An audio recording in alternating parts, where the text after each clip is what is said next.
Ölüm kartını oynadım. Ama önce altınların yerini söyleyeceksin Oruç. Kalem zalimden önce beni buldu. Bu kitabı çözer, Akdeniz'i ele geçirir.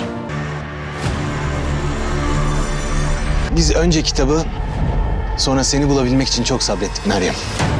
Benim düşmanlarım böyledir. Ya tuzak kurarlar ya da suratlarına maske takarlar. Yengemin intikamını alana dek yüzüm ak olmayacak. Oruç!